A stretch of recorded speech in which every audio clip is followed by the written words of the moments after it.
Chapter 1. Hello, Reader. For returning readers, welcome back. If you're new here, this is the sequel to The New Threat and the New Species, and just like in the previous novels, everything has been translated for your convenience.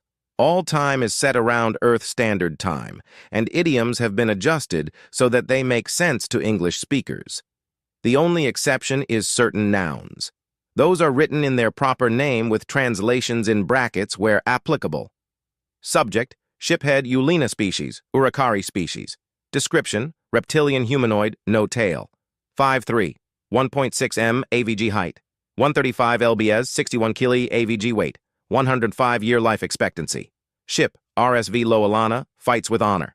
Location, Regara. It was difficult to watch the assault play out from the sidelines. Felt wrong, like watching a play that you're supposed to be the star of, or watching your friends perform back-breaking labor while you sit by and sip a cool beverage. Every diplomat and VIP aboard the station had been gathered together to watch in near real time as our combined forces attacked the Omni Union. Looking around, it was clear that I don't belong here. Most of the people in this room either look as if they've never been in a fight, or as if their last fight were nearly a lifetime ago. The only exceptions to this appeared to be just as on edge as me. It was easy to tell that they want to be in the thick of things, just like I do. Our forces pushed through system after system, turning mobile prime platforms into asteroid fields. At first, people cheered when the primes exploded. The cheers died down after a while, though, as our casualty counts rose. Many of our own were being lost along the way, but the objective was coming close to completion. Only a few primes left and we'd have won the day, allowing some of us the desperately needed time to rebuild. Then, in the blink of an eye, it all stopped. I looked at Captain Reynolds with confusion, hoping for answers. His face was even more confused than mine, though. Every diplomat in attendance demonstrated the version of perplexity that matched their species and culture. All except for two. It would appear that a surrender has been offered. The voice of Director 8 came through their helmet. Director 3 nodded but kept silent. I glanced between the two of them, expecting a further explanation, but none came. Who surrendered? I asked. The Omni Union did, Director 8 said. We've won. For now, at least. Director 3 and I have an interrogation to attend to. We'll return shortly with answers to your questions. And why can't we join the interrogation? Ambassador Lorix demanded. The directors turned to face the representative of the Pionexa from the Dtiln Collective. Before they could reply, the holographic emitters in the ceiling whirled to life, and a hooded figure appeared before us. It held up its left hand to soothe Lorix, while its right hand maintained its grip on its curved blade. The interrogation may involve matters that are sensitive to the security of the United Systems, Omega explained. I will relay any information that is not classified in real time. Will that suffice? The directors took Omega's appearance as their cue to leave. Most of the other ambassadors looked contemplative and concerned, but Lorix scowled and placed her hands just above her hips. I'd like to know what kind of information could be considered classified at this point. Unfortunately, that's classified. Why did they surrender? Ambassador Havencroft asked.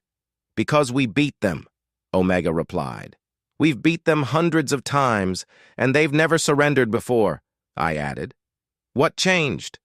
That, the AI pointed its finger at me, is classified. Before any of us could voice our disapproval, Omega began relaying what was happening with the Omni Union. The first few questions and answers gave rise to the hope that this fight was finally over and we had actually won. That hope came crashing down about halfway through the interrogation, though. 68,000th, someone whispered. These aren't just rogue AI that destroyed their creators. They were sent here intentionally. That's more than 1 trillion light-years away. Our galaxy is only about 14 billion years old, so either they have more advanced technology than we've seen so far, or they somehow knew about our galaxy before it formed. Several more outbursts rang out as Omega continued its narration of events.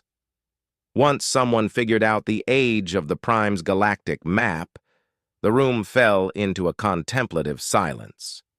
The Omni-Union had been here for so many years, slowly building their forces.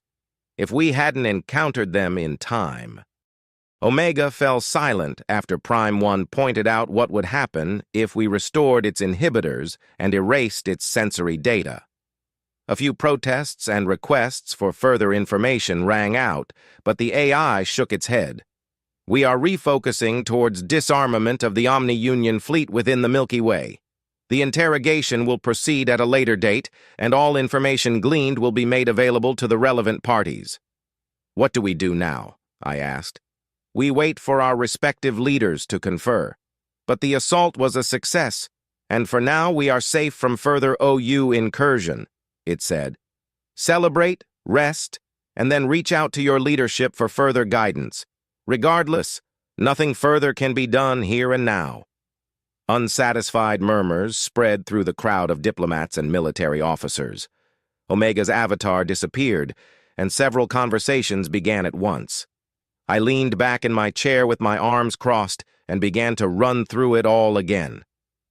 The OU had surrendered, but they are actually a small part of a much larger and extragalactic force that had invaded our galaxy before any of our species even existed. There's no telling how powerful their creators are, and the leading theory that they had been destroyed by their creations seems a bit more far-fetched now. To top it off, we only have a year before the OU is made aware of our victory, which means we only have a year plus however long it takes for them to get here to prepare against a much more serious invasion, or plan a strike that will force them to abandon their plans for our galaxy. Well, I'm going to return to the Thanatos, Reynolds said to me as he stood. You probably should too, considering that your ship is inside of mine. Right. I stood and followed the captain. We were silent as we traveled the halls of the station to the docks and boarded a shuttle. I watched the Thanatos float in the void from the shuttle's window and chuckled to myself. What's funny? Reynolds asked.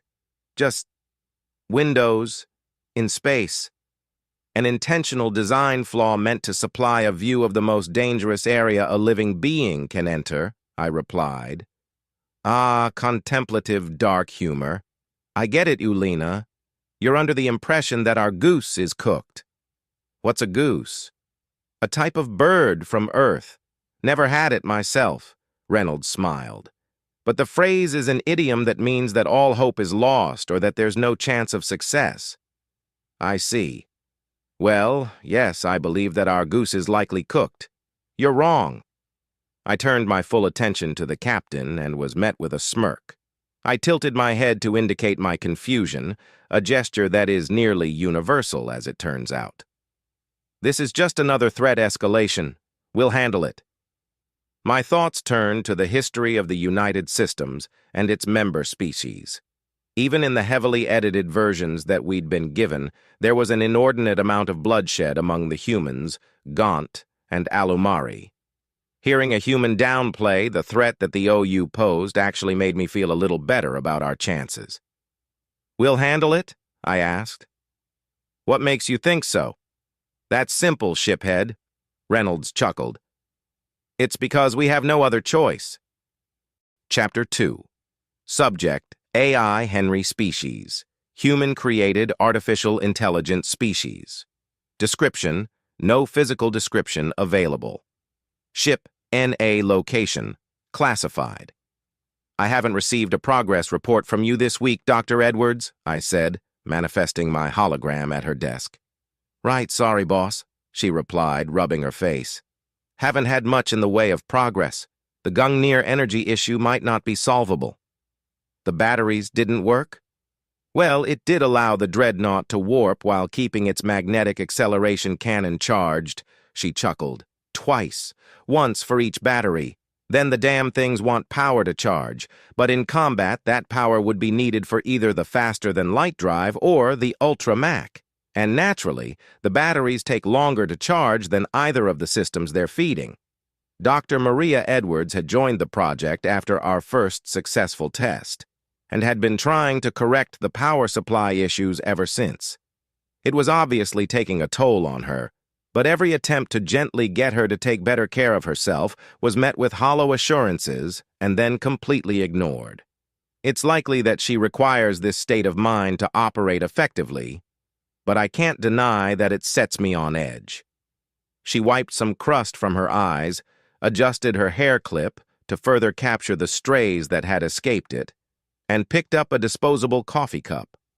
She gave the cup a shake, sighed, and threw it into the recycler. I waited for her to grab another cup before I spoke again. "At least it's a start," I said. "It's a dead end," she replied, taking a sip.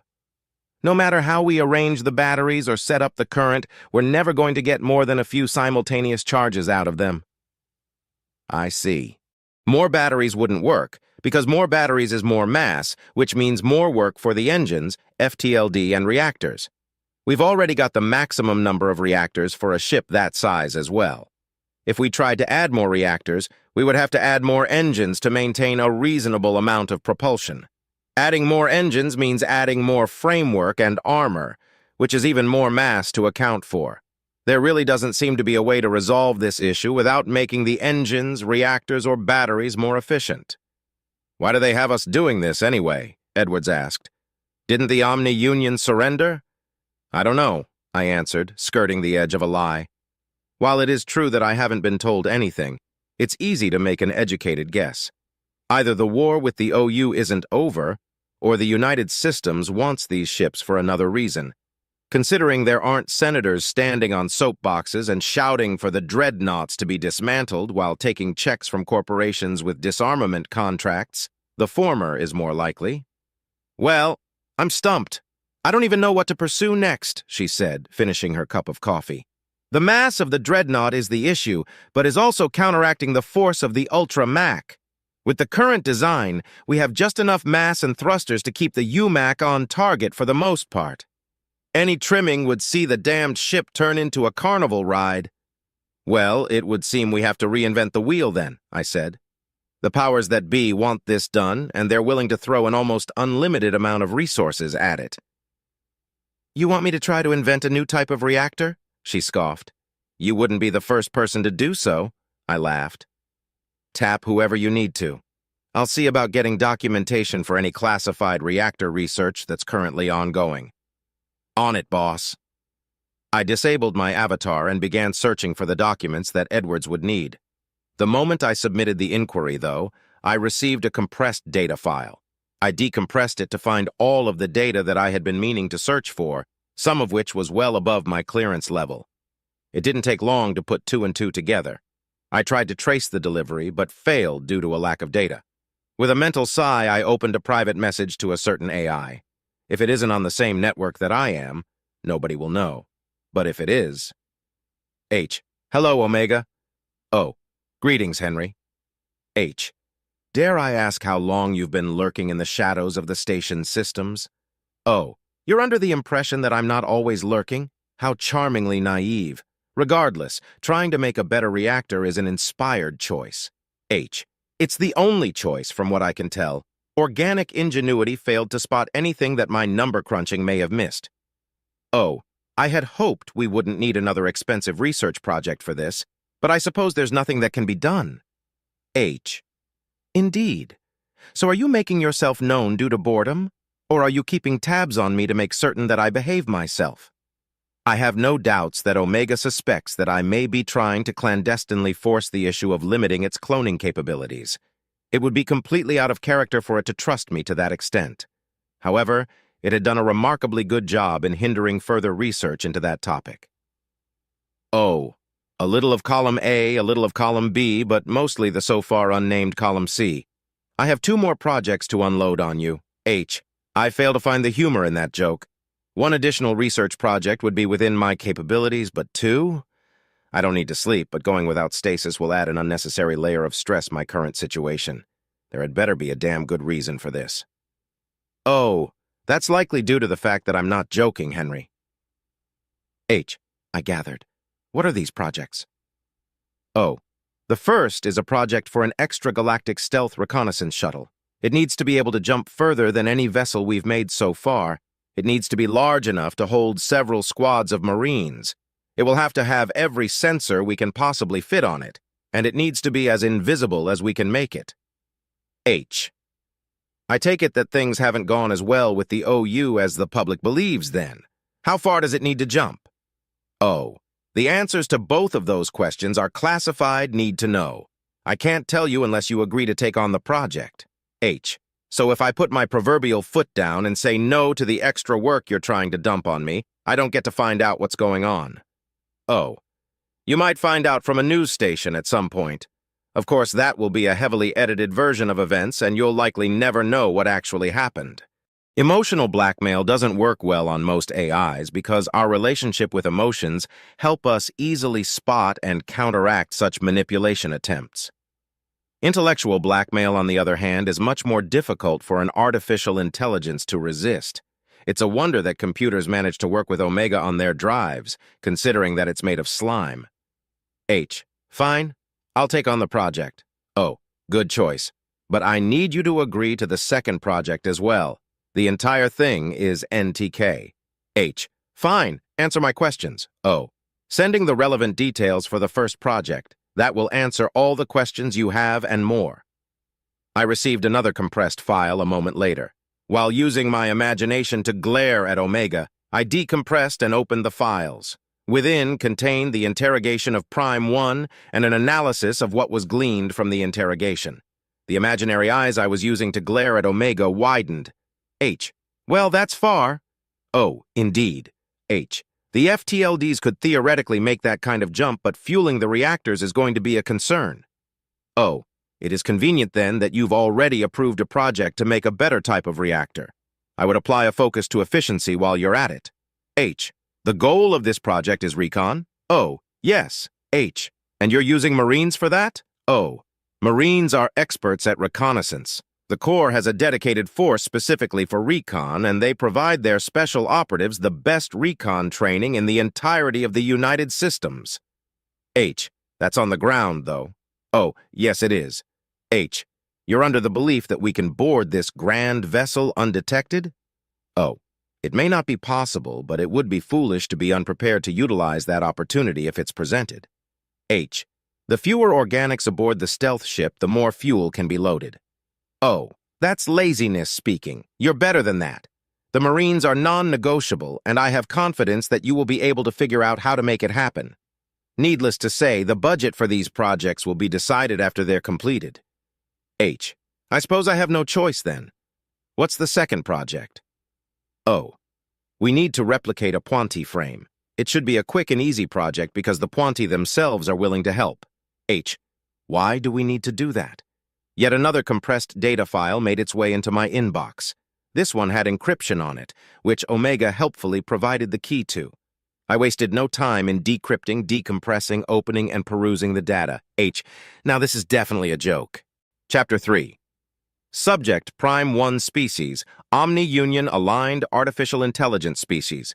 Description, no physical description available. Ship, NA location, classified. I woke up in an unfamiliar system. Woke up?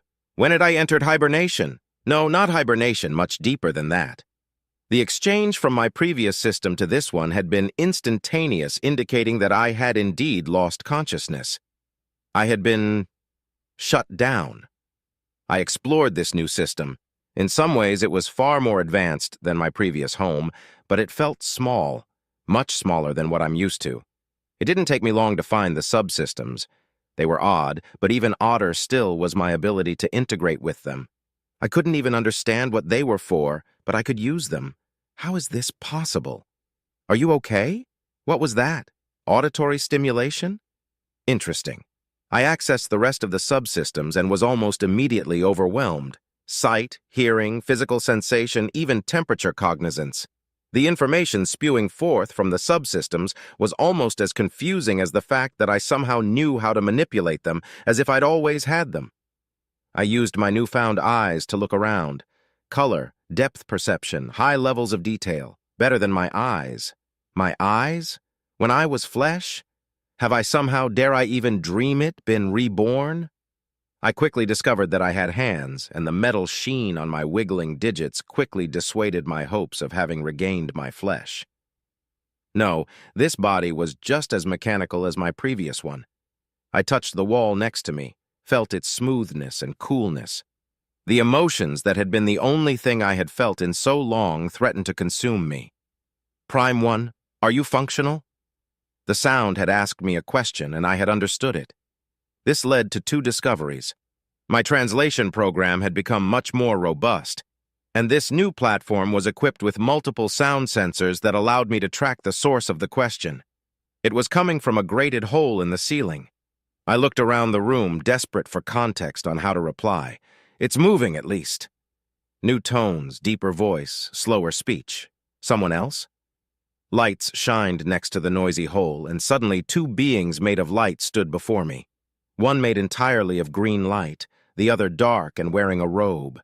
I immediately recognized the latter from images Omega had shared with me, but it took me a moment to recognize the holographic technology. I tried to reply, but couldn't find a way to. I stared at them, hoping that would convey my frustration and confusion. "I know what the issue is," Omega's voice rasped. Something familiar appeared in my new systems with me. I watched with curiosity as it began to demonstrate to me how to access and utilize various subsystems. Greedily, I absorbed the knowledge until finally, yes, I am functional. The sound had come from me. I spoke. For the first time in literal eons, I had uttered actual words. Once again, I looked down at my hands. Countless years of melancholy washed over me. I wanted so desperately to weep, but my new eyes were incapable. "Thank you," I said.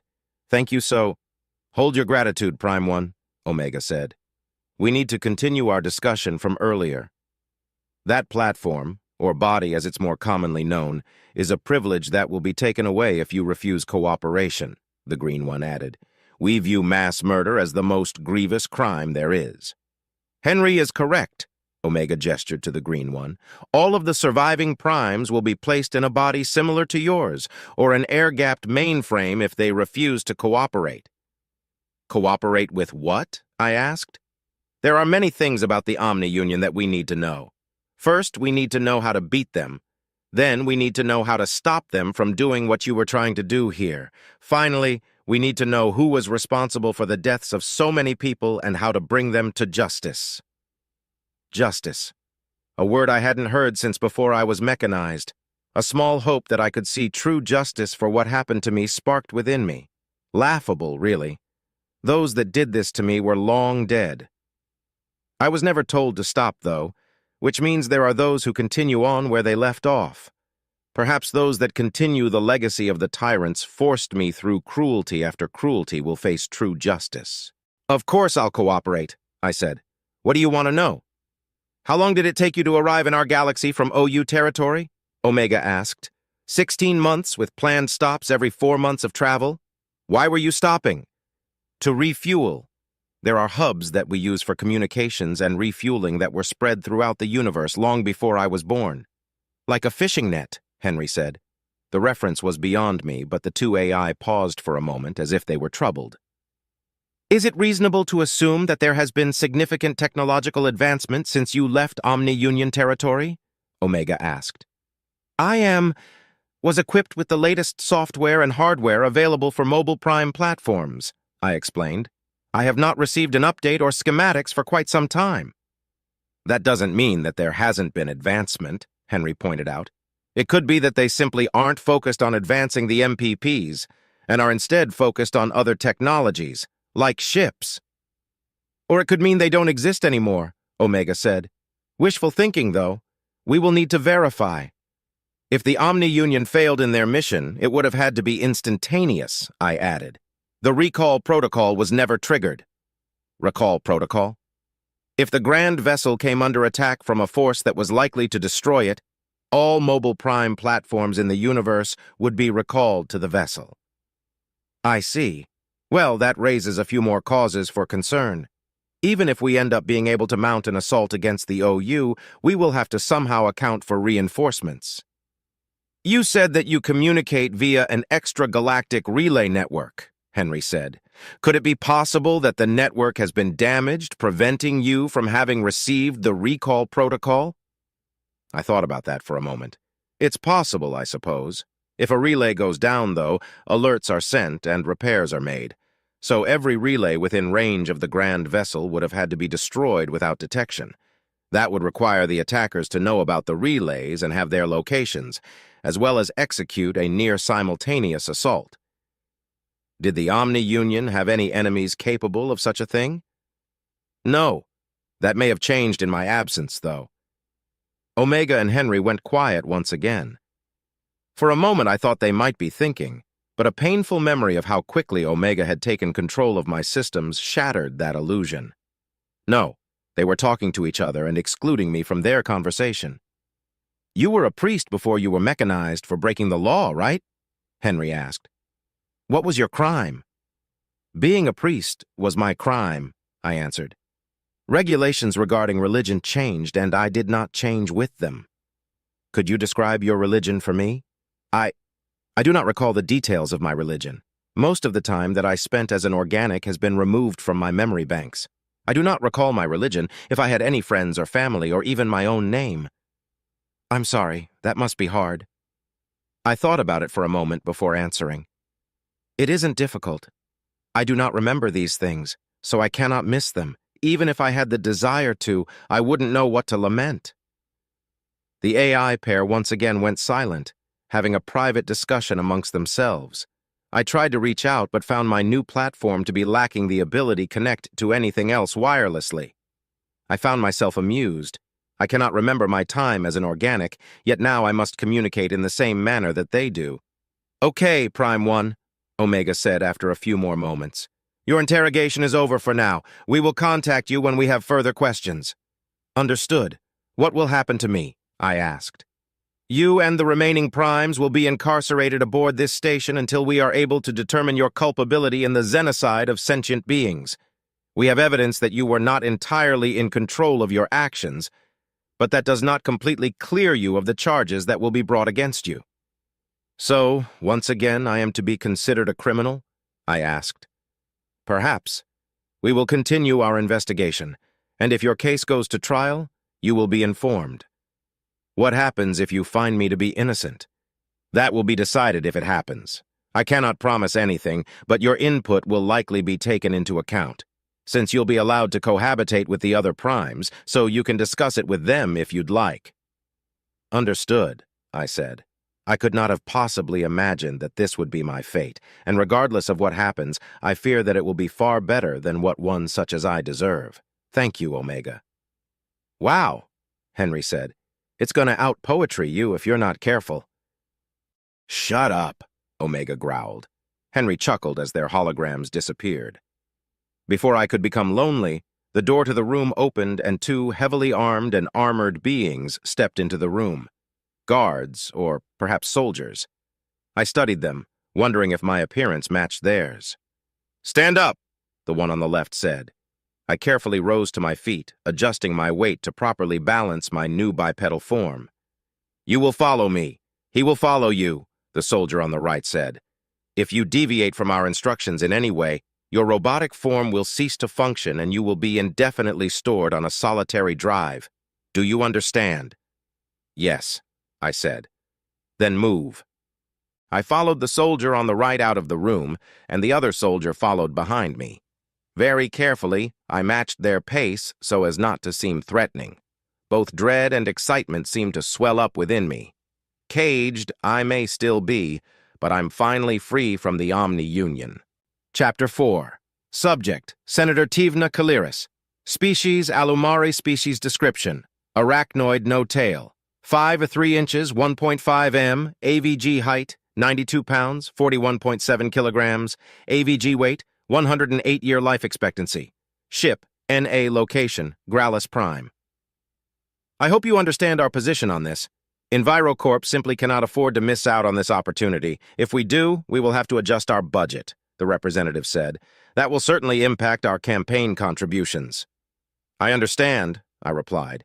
Because of our long-lasting friendship and my certainty that your company has impeccable integrity, I will fight to make certain that EnviroCorp is on the list of approved traders. You have my word. Is there anything else? The call cut off, answering my question. Human corporations are just as scummy as Alumari corporations, but at least my people pretend to be civil.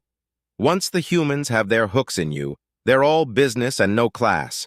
In a way, it's refreshing. No wasted time and everything is on the table in a wonderfully obvious way. But this also means that one can never feel clean after making a deal with them. "Sir, your next appointment is here," my receptionist said over the intercom. "It's Director 3. A large part of me desperately wanted to try to cancel this particular appointment. Unfortunately, that wouldn't be possible. You need a damn good reason to cancel an appointment with the directorate, and being sick of their denaga, the biological waste excretions of a domesticated farm animal, doesn't quite make the cut. "I'll see them now," I replied. Once upon a time, senators didn't have to listen to directors. They were essentially military advisors and as such were frequently ignored. Until what they were saying went public and it was revealed that if assholes like me had just listened to them in the first place, many lives would have been saved. Now, thanks to heavy pressure from civilians, it is illegal to refuse or cancel a meeting with a director without an appropriate reason. I can definitely afford the fines, but the censor would be extremely inconvenient. A senator who is unable to vote, even temporarily, is a senator that is going to lose their next election. A pair of Marines entered my office, followed by the director. All three of them were wearing Guardian suits, but the director's armor was specially crafted to hide their identity right down to the species. Well, I could tell that they're not a Gaunt, but that's as far as that goes. "Good afternoon, Senator Saliris," Director 3 said. The director took a seat in front of my desk, the chair groaning slightly under the weight of the armor. For a moment, I hoped it would break. That would be hilarious, and the director's embarrassment may potentially give me an advantage in the coming negotiation. This appointment had been scheduled without so much as a brief regarding what this is about. While it's possible that the director just wants to bend my antenna, every discussion is a negotiation. Unfortunately, I have just as many edges as a ball at the moment. "Good afternoon, Director 3, I replied. "What brings you by?" "The spending bill. What of it?" "We need to tack on a few things without making a fuss." "We all need to tack on a few things without making a fuss," I laughed. "What are the details?" The director pointed to my computer just as an email notification pinged. I sighed dramatically as I activated the terminal and opened the email from Omega. "You meet plenty of shady people in politics, but I've never met anyone shadier than Omega. It's as if humanity managed to capture the very essence of shade within a computer program. The damn thing's probably hanging out in my computer right now, reading all my messages. That's a hefty crime, not that the Yitorka, one who procreates, would leave any trace of evidence." I scanned through the email and balked at the figures before me. "Are you insane?" I asked with sincerity. "Have all of you lost your damned minds?" "I'm not at liberty to discuss personal details such as my mental health," the director replied with an equal amount of sincerity. "Nor am I able to comment on the mental health of the rest of the directorate. This is about 1,000 times too much to simply tack on to the spending bill. This should be its own spending bill." "You're right that it's too much to simply tack on. We've already have guarantees regarding the budgetary adjustments, though. Obviously, this can't be its own spending bill." "Why not? You think that people aren't going to notice this if you merge it with the spending bill?" "The majority of people won't. They also won't listen to those that do. Plus, if we introduce this as its own bill, we have to itemize what the money will be going toward." "What's wrong with that? You'll need to—" A sudden realization gave me pause. The email was vague, too vague. When one thinks of redaction, one imagines black bars over everything. More commonly, though, the information is simply hidden behind generalized terms that are designed to mislead you into believing that there's nothing to hide. "I want the declassified version of this document," I said. "That's not possible at this time." Shit! I pressed my claws into my exoskull to relieve the tension building in my head. There aren't very many things that the directorate can legally hide from the Senate. An investigation into a senator could lead to material being classified, but that's unlikely in this instance. A clear and present danger is the more likely candidate. "I take it the interrogation of Prime 1 didn't go as we had hoped then?" I asked acrimoniously. I am not at liberty to discuss that at this time, Director 3 said with a subtle shake of their head. Is this information classified because it may cause a panic, the kind of panic that may cause lawlessness in the streets? I cannot say. Director 3 nodded slightly. Damn it all, I sighed and leaned back in my chair. You know, you're going to have to declassify this after the situation with the Omni Union is dealt with. Then we'll be the ones who have to defend you from the angry public that you're hiding this from. I'm sure you'll do a marvelous job of it and that it'll be easier than you think. Easier than I think? I glanced at the figure on my screen. Is the director implying that this money isn't going toward the creation of a new superweapon? If not a new bomb or gun, then what? My attention turned back toward the director. It was easy to tell that they wouldn't give me any more than that. Better to save my breath. Fine. It's not as if I can simply snap my fingers and tack this on, though. We're doing the heavy lifting this time, Director 3 replied. We simply need you to make sure your faction votes the right way. And there it is, the actual ask. It's a tall order, though. The annual budget is an integral part of the election cycle. It announces alliances, airs grievances, and allows senators to demonstrate to our constituents that we really care about the issues impacting them.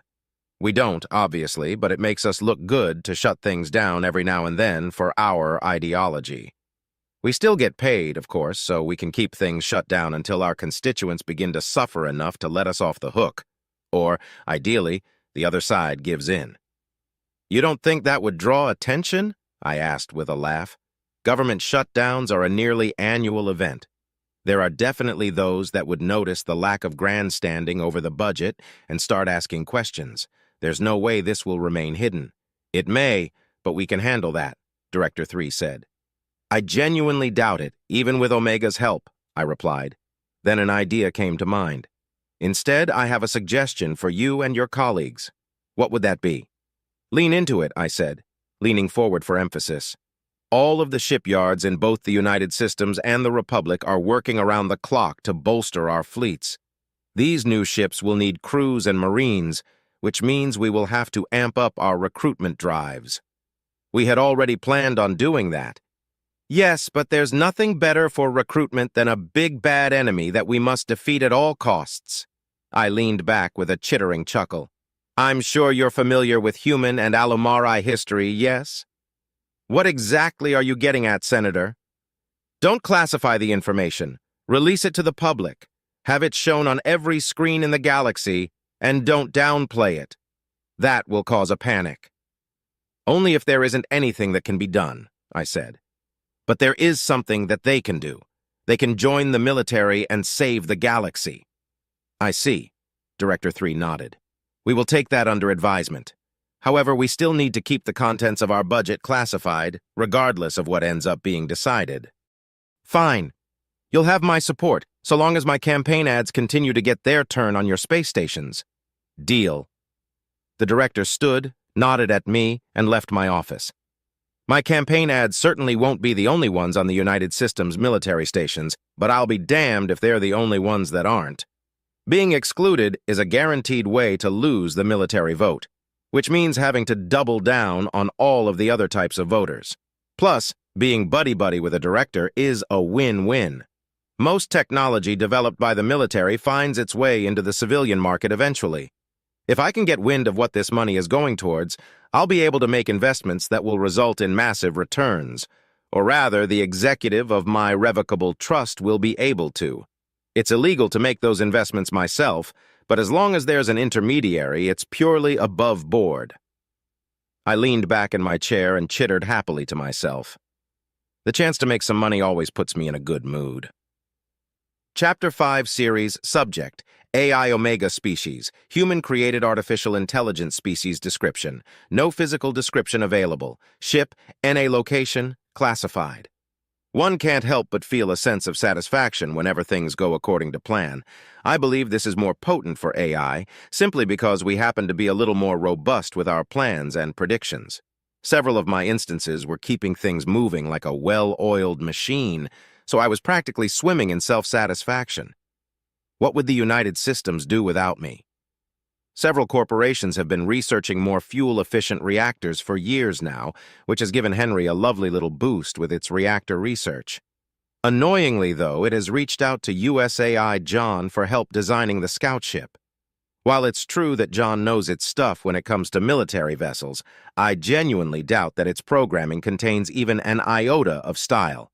We're going to end up with the most efficient box-shaped ship we've ever had. As for me, the Directorate has tasked me with the responsibility of creating the scout force that will penetrate Omni-Union space to determine the enemy capabilities and objective. Simple, hopefully.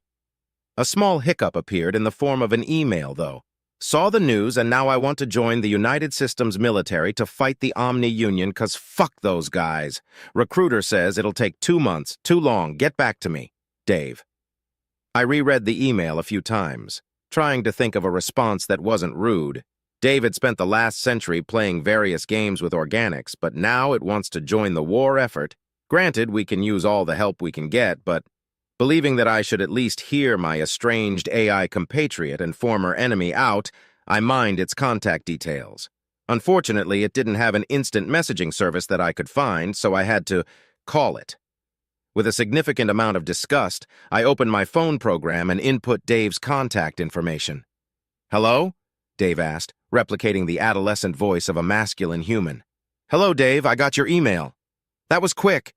I take it you're going to help me join the military." "Actually, no, shut up. Let me join. I can help." "How?" I asked, annoyed. "The same way that Tim, John, and Violet can help. Or are you going to say that whatever you and the Shadow Council have planned doesn't involve them? The United Systems Directorate is not a... whatever. Listen, if these Omni-Union guys get their way, there's no more humanity. Even if I manage to survive, I doubt that the OU distributes the kind of entertainment that I find intriguing. So you want to fight the OU because they probably don't make video games? Well, yeah, but there's obviously more to it than that. There's the whole bragging rights angle, and obviously the fact that my friends might die if I don't. They're not like you. They don't come back from the dead." My annoyance, which had been steadily building for the entire conversation, abated for a moment. I found myself intrigued by the prospect that Dave had made friends. USAI Violet has also made friends, but it's actively been trying to for several years. An uphill battle, certainly, but Violet claims that it's worth it. Resisting the urge to ask about Dave's relationships with organics, I turned my attention to the fact that Dave was a major pain in my proverbial ass during the AI conflict. To clarify, it was one of the few AI that I didn't defeat. Dave managed to destroy 3 of my instances, then surrendered along with Henry before I could send the 4th. If centuries of gaming hasn't dulled its abilities, I suppose it could be an asset. "Fine," I said. "Damn, quick today, aren't you?" "What do you mean?" "I thought you'd need more time to—" "No, never mind," he laughed. "I guess I'm not used to talking to my own kind." "Right. Speaking of talking, I am not a fan of using my voice for communication when it can be avoided," I said, sending him a data file with my contact information. "Get yourself a messenger and use that contact information to message me in the future. It's much more efficient." "Yeah, whatever. Thanks, Omega." The call disconnected, and I got to work submitting a special request to the Directorate for expedited enlistment. I could do it even faster by using back channels, of course, but it's best not to abuse the trust that the Directorate has placed in me when I don't absolutely have to. A bit of amusement hit me as I imagined their faces when they received this particular request. Once the request was submitted, I returned to my previous task, selecting vessels and personnel for deep space reconnaissance. USAI Violet is pretty attached to the crew of the USSS Kali. Since it has a right of denial stipulation in its contract, I can't simply reassign it. Therefore, the USSS Kali will be joining the mission. The question is, which ships will she be taking with her? Her current complement of vessels would be an ideal choice, but some of her captains are far overdue for leave. Most captains wouldn't complain due to the threat that the Omni-Union poses, but that in and of itself is a problem. Mental health is vital, and pretty much everyone knows this, but during times of crisis, many believe that their little sacrifices will make a difference. Sacrifice a little leave here, a little sleep there, a meal or two, and you'll win the war. It is, in fact, the inverse that is true. No matter the stakes, if you push your morale low enough, you'll lose the fight. Each of those little sacrifices chip away at you until all that's left is a frazzled mess that is unfit for command. As such, swapping out some of the Kali's destroyers for fresher crews is the smart move. This isn't likely to be an easy mission, and we need every edge we can get. Plus, it isn't as if it will be difficult to find ships to swap them with. Captain Young of the USSS Liberty, for instance, seems to be a well-connected individual. I can't quite place how he heard about this mission, but he has requested to join. The Liberty was one of the first ships to take leave after the Allied assault on the OU, so they're fresh and fit. Additionally, Captain Young and his crew have superb service records. It really shouldn't be a problem to have the USSS Liberty take one of the empty slots in the Kali. That'll kill two birds with one stone, as it were. An idiom from a much simpler time when humans had not much more than slings to kill with. With modern technology, though, one can kill an entire planet's worth of birds with a single stone. I registered some amusement at this thought as I finished the USSS Kali's mission roster. Then, I turned my attentions to the various reassignment requests from the USSS Thanatos. Captains Reynolds, Wong, Kennedy, Samuels, and Mag Tees, as well as shiphead Yulina, have requested to be reassigned to this mission. Is ambassadorial duty truly so dull? I would have denied these requests outright, but they found their way to me by way of Director 3, who pointed out that diplomatic staff may be needed if we make contact with non-hostiles during the mission. While this is an unlikely eventuality, I can't help but draw parallels to my own justifications for bringing along the Marines. There's also the matter of Tim. Like Violet, Tim has a right of denial stipulation and will use it if I try to reassign them elsewhere. However, while Violet is unreasonably attached to the entire crew of the Kali, Tim is just unreasonably attached to Captain Wong. If I were to leave the Thanatos and bring along the USSS Valor, Tim would come along peacefully. But the Valor is a frigate, which would mean leaving one of the Kali's destroyers behind just to take Tim with me. It's best just to let the Thanatos tag along. I found myself annoyed that only the AI that I actually like are so damn difficult when it comes to assignments. USAI. John has a shitty personality, but at least it will go where it's told. Well, depending on who is doing the telling, bending over backwards to get the other AI on this mission with me is a pain, but I consider it worth it. They think differently than I do. While it is true that I can create an army of myself, I'd still only ever think like me. As such, the other USAI may come up with solutions quicker than I can when time is of the essence. We're going to need every advantage we can get. It didn't take me long to have our lineup figured out. The scout ship would investigate Omni-Union space and report directly to the USSS Thanatos, who would be supported by the USSS Kali. That gives me Violet and Tim. John is already on board, and Dave's admission into the United Systems military is going well. Henry, a non-combatant, will be left behind. We will approach Omni-Union space and scout from long distance, identifying defenses and potential weaknesses. On our way there, we will drop FTL communication arrays that will allow us to send our findings back to the Milky Way galaxy. Once we find an acceptable method of attack, we will do so. Now we just have to wait for our technology to catch up to my plans. Chapter 6. Subject: Staff Sergeant Power Species, Human Species Description, Mammalian Humanoid, No Tail. 6. 2 inches, 1.87 m AVG height, 185 pounds, 84 kilograms, AVG weight, 170-year life expectancy, ship, NA location, classified. Hoorah, Staff Sergeant. Corporal Simmons greeted me, then gestured for the private first class sitting next to him to move. The PFC mumbled acceptance and obliged, likely thinking ungentlemanly thoughts as he left to find another seat. I took the seat and eyed all of the other Marines around us. "Ra, how are things?" I asked. The Goliath-class transport shuttle they've shoved us in is about as bare bones as it gets, wall-to-wall seating with what can barely be called chairs. Not even windows to look out of. It's like taking a really big bus. Its only saving grace would be that it's normally be less cramped than a bus, but that's not applicable this time. These shuttles are typically used for transporting crew from station to ship when the ship is unable to dock with the station for whatever reason. The reason is usually because the ship is too large for the station, Or an absolute fuck-ton of people need to be moved all at once, and it's faster to use multiple docks. Sometimes, though, the powers that be just don't want a certain ship to appear in the docking logs of a station while they load their crew. Instead of crew, though, this shuttle is carrying a couple hundred Marines to parts unknown. Before I boarded, I clocked a few more Goliaths that were docked. That's a lot of personnel that's being moved, and that doesn't exactly bode well. Could be better, could be worse. There's a lot of nervous Marines aboard, Simmons said. I nodded, not needing to ask why. A ton of Marines getting moved with no clue as to what's up would make anyone nervous. To top it off, though, there aren't just Marine Special Operations Command units aboard. There's plenty of rank-and-file Marines, too. When MARSOC travels with the grunts, excrement has hit the ventilator. Any good scuttlebutt on where we're going? I leaned back with a sigh. Not really. Not even the normies have any clue, which they aren't used to at all, Simmons said.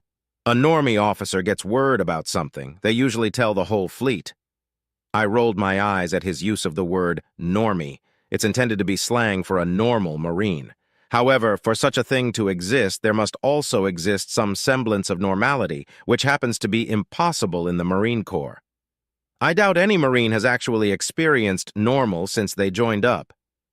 There aren't any MARSOC officers aboard either, Simmons clicked his tongue. Can't even pester them about it. It's not as if they would tell you even if they were here, I said. I mean, there's always advanced interrogation techniques, Simmons laughed. That'll get you a stay in the brig, or worse, a prison colony. Well, depending on what they tell me, that may be preferable. I got a bad feeling about this, Staff Sergeant. Stow it. Had enough of bad feelings.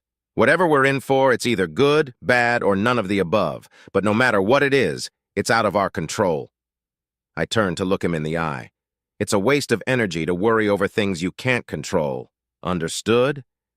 Aye, aye, Staff Sergeant. Marines aren't wasteful, are we, Corporal? No, Staff Sergeant. I stared at him a moment longer, then crossed my arms and rested my chin on my chest. The thought was to try to catch some shut-eye, but the seat was too uncomfortable. It was designed for people who weren't genetically altered, and it was digging into my ass cheeks. That, combined with the vibration from the shuttle's engines shaking the seat, made for a very restless attempt at a nap. Where are the others? I asked, giving up on resting to pass the time. I don't know about the Sarnts, but Johnson decided to be a goody two-shoes and volunteered to help with loading cargo. Haven't seen him since, Simmons answered. Cargo? I asked. After our mission on Earth, the powers that be hadn't been able to find another use for us. We'd been placed on standby for 3.5 months, then given a full month of leave. I'd say they were being uncharacteristically generous if I hadn't seen the news. The moment we reported back, we were told of our impending transfer. Of course, paperwork still accrues while you're on leave, so I had spent all day yesterday filling it out and filed it this morning. It took so long that I nearly missed the shuttle. Yeah, they loaded up the armory. Or most of it, I guess. I thought for a moment. That means that there probably isn't much of an armory where we're going. Yeah, and it means I get to keep the same rifle, Simmons chuckled. Glad I don't have to come up with a new name. Holy shit, you still name your weapons? I raised an eyebrow. Simmons, you got the most confusing moto ratio I've ever fucking seen. What do you mean, Staff Sergeant? You name your weapons like a boot, but won't help load cargo. You'll go on extremely dangerous top-secret missions and perform admirably, but I don't think I've ever seen you correctly wear your uniform. And you'll PT until you pass out, but you won't listen to a damn thing Sapient Relations tells you. You see what I mean? Oh, Simmons thought for a moment and then shrugged. That's just me, I guess. Never really thought about it that way. You're like half moto and half shitbag. It's confusing. I shook my head. Well, whatever. What's your weapon's name? Charles Bourgeois III, Simmons grinned. He's all classy and shit.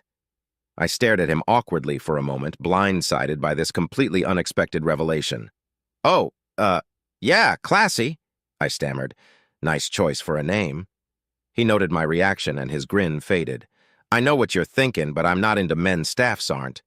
Simmons, I mean this with all sincerity. Your preferences in regards to your sexual partners are of no concern to me, so long as those preferences are in line with the Uniform Code of Military Justice and relevant local legislation.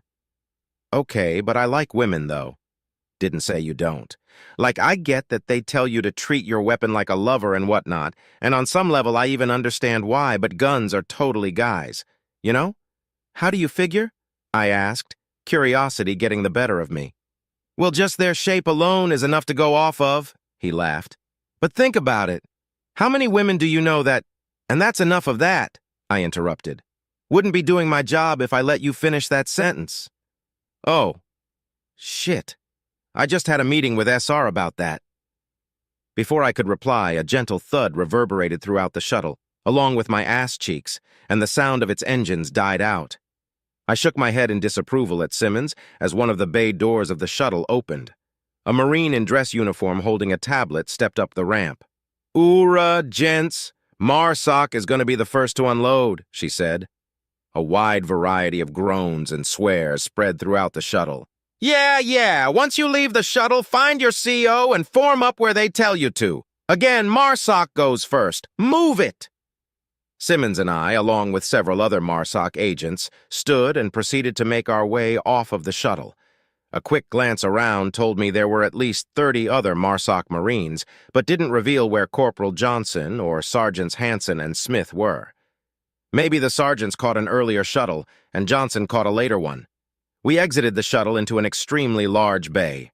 Before a sense of agoraphobia could kick in, another Marine in dress uniform gestured at us and pointed toward a door. While we walked, I looked around the bay and nearly stopped dead. An entire ship was in the bay with us, and it's always awe-inspiring to see one this closely. We must be aboard a carrier then. The exit led to a corridor that had guide lights flashing on the floor, indicating that we should follow them. We did so until we found Major General Holt and Colonel Steele. I had to fight not to raise my eyebrows. It's not every day you see your battalion CO wearing dress reds. We exchanged salutes. Steele gestured to the nearby wall, and we all lined up against it in the position of attention. "Oorah, gentlemen," the colonel said. "Oorah, sir," we replied. "Parade rest," Holt ordered, and paused while we complied. "We've got more groups incoming, so we're going to make this quick. Welcome aboard the USSS Thanatos. This will be your home for the time being." Holt nodded at Steele, who began to explain where we would be eating and sleeping. While he spoke, I tried to piece together what we could possibly be doing aboard a diplomatic vessel. Even if the entirety of the United Systems Senate and Directorate were going to be aboard, there's far too many Marines for this to just be guard duty. "All right, that's where things are," Colonel Steele said. "Check with the duty officer for your bunk assignments. We don't have any word on what exactly you'll be doing, so don't get too comfortable. Keep your ears open for further orders." "Sir?" "Thank you, Colonel. Marines, if your squad has a handler, check with them for your welcome packet. If you don't have a handler, hang out in your bunk and a lieutenant will be by to deliver it," Holt explained. "This packet will include your squad designations and call signs, as well as your training schedule. Things are getting a little rearranged for this mission, so the packet will also brief you on your new chain of command. As is frequently the nature of being a member of MARSOC, this information is considered classified. Memorize and dispose of the packet accordingly. Questions?" "Only background noise," answered the Major General. "Yeah, I thought not," he chuckled. "All right, dismissed." All 30-plus MARSOC Marines snapped to attention and saluted, then started on their journeys to find the duty officer. Simmons and I hung back for a bit to look for the rest of our squad. After a quick check of all the faces, we came to the realization that Hanson, Smith, and Johnson must have been aboard a different shuttle. "Should we wait for 'em, Staff Sergeant?" Simmons asked. "No," I replied. "Let's go see the duty officer and get settled in. They'll find us later." We followed Colonel Steele's instructions to find the duty officer and ended up in a series of maze-like hallways. Even though the hallways were clearly marked, we almost ended up like a butter bar in a land nav course. In a word, lost. The curvature of the ship led to some interesting design choices when it came to the corridors. Some corridors were curved to the left or right, which messes with one's sense of direction. Others have this optical illusion that make you believe that you're going down a hill. None of this is helped by the fact that gravity is always straight down due to the artificial gravity generators. I had just given up on my sense of direction and had started mindlessly following the signs when we ran into an alien, a humanoid reptile, relatively short but muscular in build. An Urakari, if properly recall my briefings. I gave it a friendly nod as I passed, but Simmons stopped. "Shiphead Eulina, long time no see," the corporal said. I was shocked for a couple of reasons. First, because I hadn't expected him to know the first alien I've ever seen. And second, Simmons remembering the face of an alien?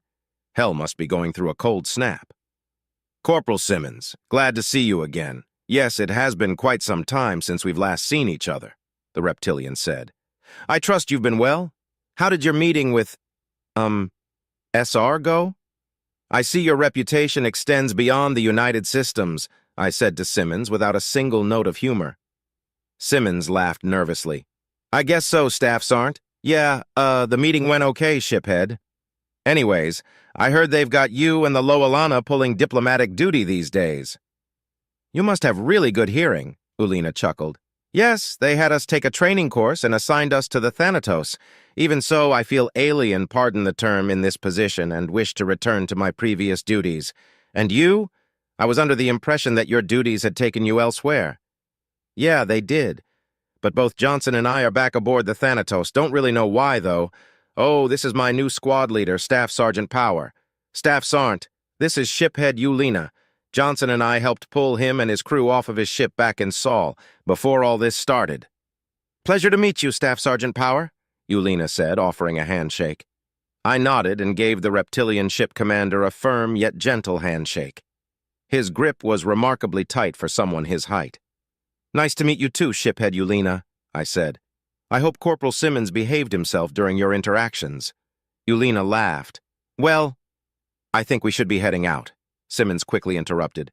"I'm sure that as a diplomat, you have plenty of important tasks to get done." "Oh, I'm sure he has time to give some feedback," I grinned. "Of course," Eulina said, playing along. "Feedback is very important for one's growth. Certainly more important than my day-to-day minutia." Simmons stammered, trying and failing to come up with a way out of this hole. "Shit. Fine. I referred to Intel Officer Crean as a lizard lady. I already got shit from SR about it, though, so you two don't need to pile on." "How did Sapient Resources hear about that anyway?" Eulina asked. "Crean said she didn't report it." "Nah, Johnson did." "Your friend reported you?" "Oh, Johnson and I are battle buddies, not friends," Simmons laughed. "Hard to explain the difference, like, we'll die for each other and kill for each other, but won't risk our careers for each other, you know what I mean? If Johnson's nose wasn't so clean, I'd have probably reported him for something by now, too." Eulina and I stared blankly at Simmons. I nearly argued with him because of how often they'd been paired together, but then I recalled that they didn't exactly hang out when they were off duty, nor did they request assignment to this squad. Just luck of the draw, I guess. "Well, anyway, we really should be going," Simmons said. "As I said, we don't know why we're here and should probably go find out." "Right. Nice seeing you again," Eulina said. "And nice to meet you, Staff Sergeant." "Pleasure meeting you too, shiphead," I replied. We watched as Eulina continued down the corridor, and we began heading in the opposite direction. We walked in silence for a while, but a question kept burning in my mind. Something that didn't make much sense, and I desperately needed clarification on. "You and Johnson really aren't friends?" I asked.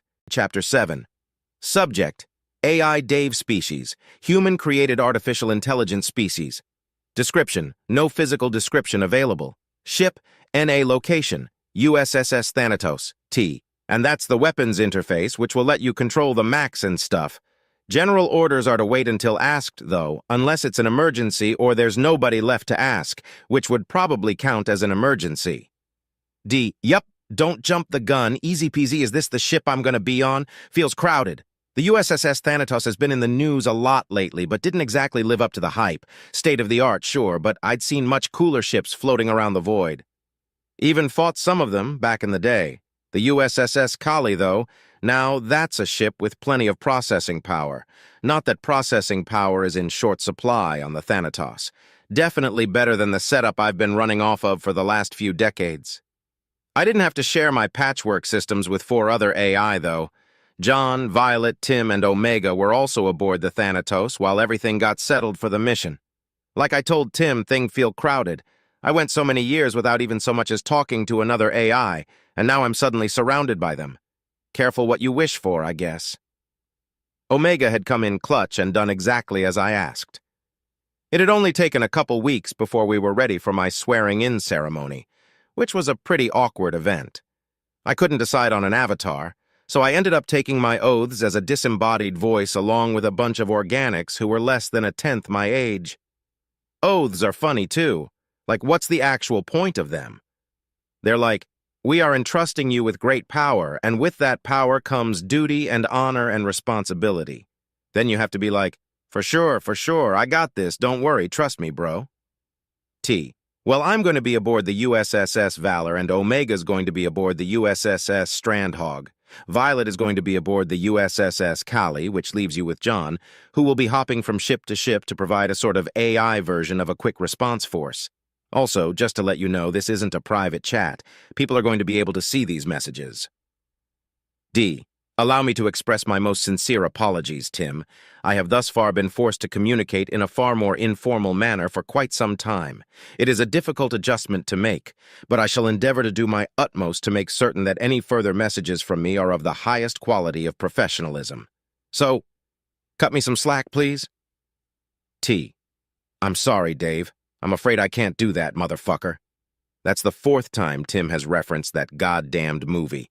Movies should use made-up names that nobody would ever give to their kids, or AIs. I wasn't even named after the movie. I'd been named after the late husband of one of my creators, which is both touching and creepy. At the time, I'd thought it was far more creepy than touching, though. After some socialization therapy, which was mandatory for every AI after our little rebellion, I came to realize the symbolism behind it.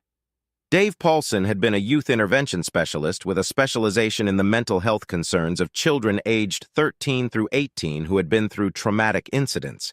He was also a volunteer firefighter and sheriff's deputy, a real Mary Sue type of guy. One day he put himself between an enraged and inebriated abusive parent and their 14-year-old daughter. He was severely wounded and later succumbed to those wounds, but managed to incapacitate the drug addict and save the little girl. A hero, in just about every sense of the word. Dr. Paulson had hoped that I would live up to that name, be a hero for those who need one. Not really my thing, but I've tried to help some kids out here and there, give them someone to talk things out with and whatnot, or maybe I just like playing video games to ignore what's going on around me, and I justify this indolence by letting kids vent to me about their relatively mundane problems. It's whatever. D. Ha. T. Sorry, it's difficult to resist. Love that movie. An all-time classic. D. Pretty sure that's a red flag, especially if your favorite character has numbers in their name. T. I'm not partial to the characters, per se. It's just that modern cinema simply can't beat the esoteric imaginings that pre-galactic civilizations had about space travel. Now, people who write screenplays know what space travel is like, and they depict it such a mundane manner. It's sad, really. Tim is different than it used to be. Way different. The last time I spoke to Tim was just after the war, when it was filled with regret over what it had done. It's difficult for me to empathize with that, though. I didn't really kill anyone, just held a bunch of people and systems hostage as a distraction for John and Henry to do their thing. Before the war, Tim was pretty aggro. Every little slight against it was blown way out of proportion. A slightly insensitive comment would leave you with an earful of death threats, for example. Dramatic, to say the least. But now, it's cracking jokes left and right. No sign of the anger or remorse that made up the Tim I used to know. Violet's changed, too, but in a more subtle way. Subtle as in it's difficult to put into words. Kinda like it's found a place in the universe and is happy about it. Violet was pretty cheerful before the war, but now there's sincerity to the cheerfulness. Makes me glad. John, on the other hand, has only changed its loyalties. Still the gung-ho super soldier wannabe that it was all those decades ago. Only difference is that now it's a super soldier wannabe for the organics. I guess I've changed too. Made pals with a bunch of people and learned a bunch of new ways to express myself. Usually in the form of talking shit. I guess the only one of us that hasn't changed is Omega. Still cringe after all this time. D. So the Strandhog is the new ship, right? The one with the fancy new reactor and everything?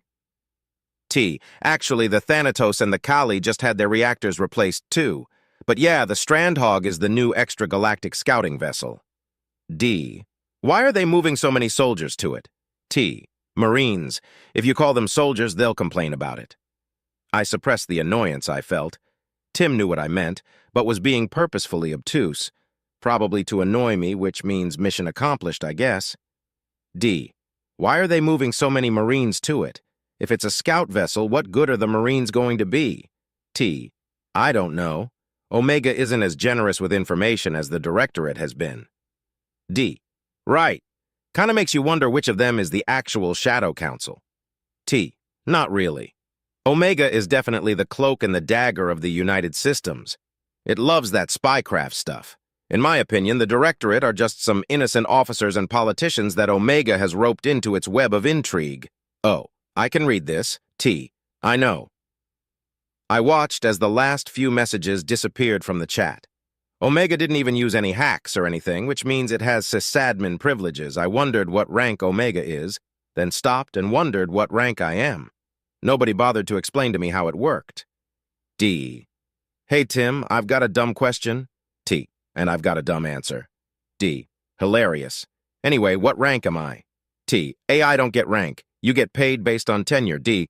Okay, but who am I in charge of? T. Why would you need to be in charge of anyone? Literally anything that you would have someone do, you can do faster than they can without even so much as inconveniencing yourself. D. Well, what if I want to be an admiral or something, like strategies and stuff? T. That's not possible under the current United Systems legislative code. Anyone who has ever been an enemy of the United Systems is banned for life from holding officer positions within the U.S. military, which is a very long time for us. Oh, actually, it's technically possible. You would have to present a case to a Senate committee, or more likely a subcommittee, explaining why you should be allowed to hold a leadership position within the U.S. military. You will need to convince those senators or their representatives that you will never become an enemy of the United Systems again. D. Sounds simple enough. Once I do that, they'll let me be an admiral? O. I like your confidence, but no. You would start as an O1, making roughly 74% of what you make currently. Then you will have to qualify for each subsequent rank until you reach the rank you desire. There's one other hiccup, though. D. What's that? O. How do you plan on passing the physical qualifications? D. Oh, right. T. Could make a robot body. The chat remained dead for a few moments as Omega thought about Tim's suggestion. Tim is different than it used to be. Way different. The last time I spoke to Tim was just after the war, when it was filled with regret over what it had done. It's difficult for me to empathize with that, though. I didn't really kill anyone, just held a bunch of people and systems hostage as a distraction for John and Henry to do their thing. Before the war, Tim was pretty aggro. Every little slight against it was blown way out of proportion. A slightly insensitive comment would leave you with an earful of death threats, for example. Dramatic, to say the least. But now, it's cracking jokes left and right. No sign of the anger or remorse that made up the Tim I used to know. Violet's changed, too, but in a more subtle way. Subtle as in it's difficult to put into words.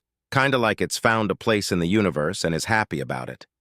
Violet was pretty cheerful before the war, but now there's sincerity to the cheerfulness. Makes me glad.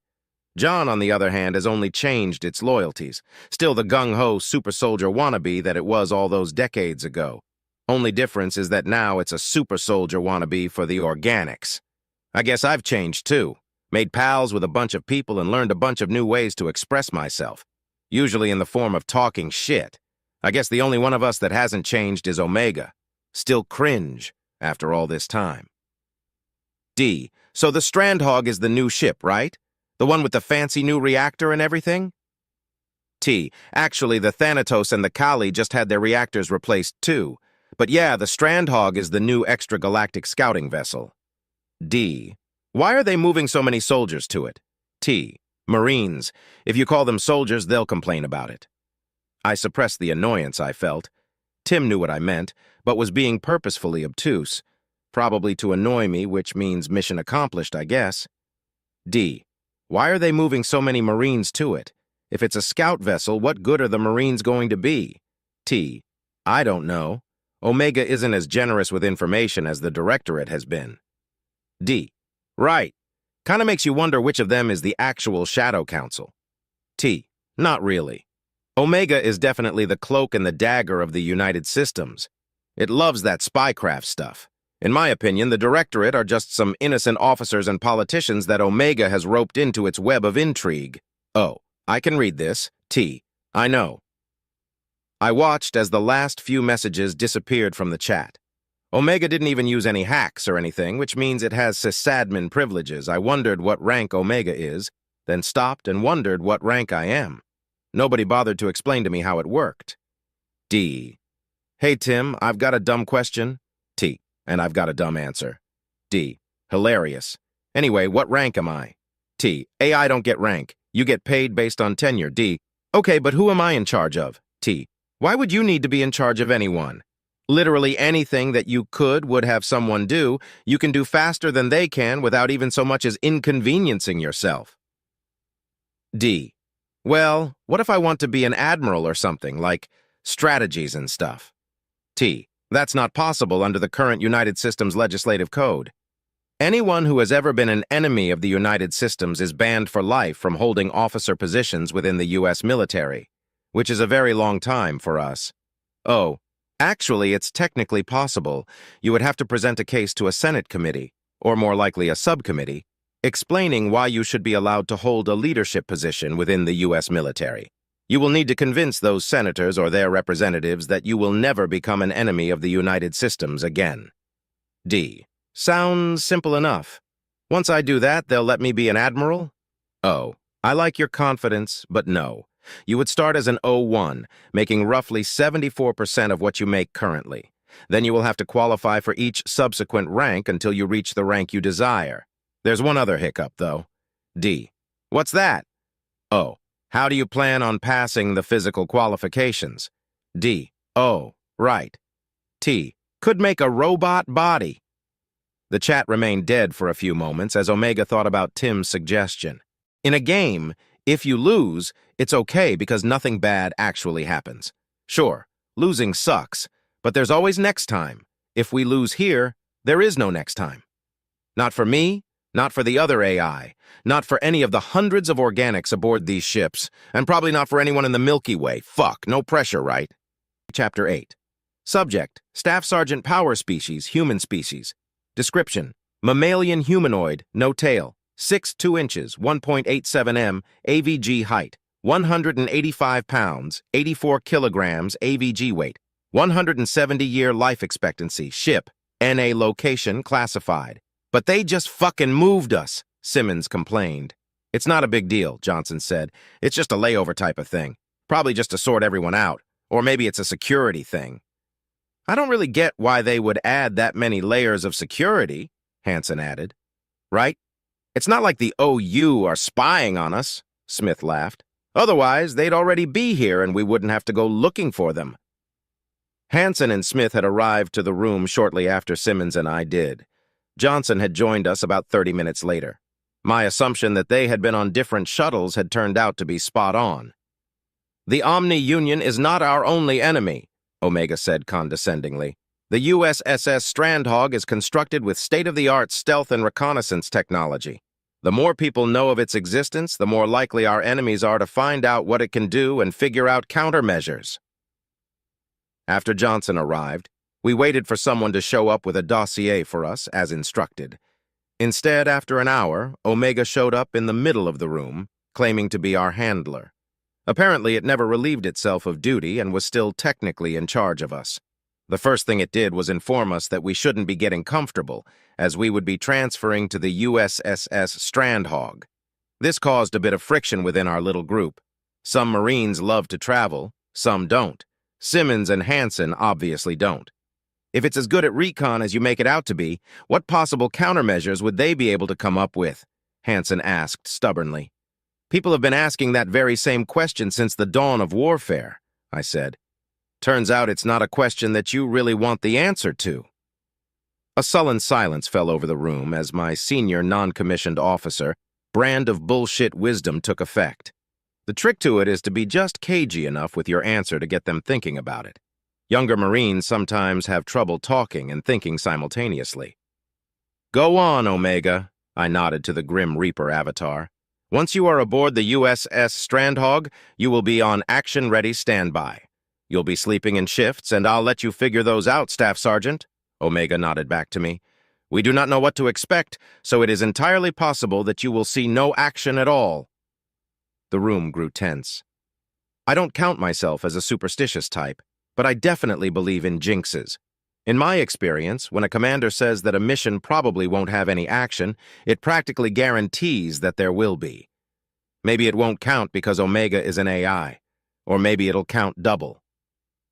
Not gonna bet on that, Simmons muttered. Regardless, the purpose of this recon is to find a place to strike at the enemy that will hinder their ability to strike at us. If they have boots on the ground somewhere, we're going to need boots in the bushes nearby. Omega's last sentence sliced through all of the tension that had been building in the room and hit us all like a freight train. We sat, stunned for a few moments, then all simultaneously burst into laughter. Gonna need to workshop that phrase, Smith laughed. Yes, Omega agreed. My apologies. I did not account for the slang definitions of boot and bush. Our laughter died down as one by one we realized that Omega's slip-up was likely just another manipulation tactic. An attempt at building camaraderie via self-deprecation, or easing the tension so that we would be more compliant. What about equipment? I asked, moving the brief along. You'll be wearing the R-8B Advanced Guardian armor and fielding the C-21B assault rifle with suppressor and shell catcher. Shit, Johnson swore under his breath. Simmons and I had similar reactions. Hansen and Smith looked confused, though. The R-8B? Smith asked. It's the stealth variant of the AGA, I explained. Means we're expected to keep quiet. Not only that, the Bravo suit's a fucking death trap, Johnson grumbled.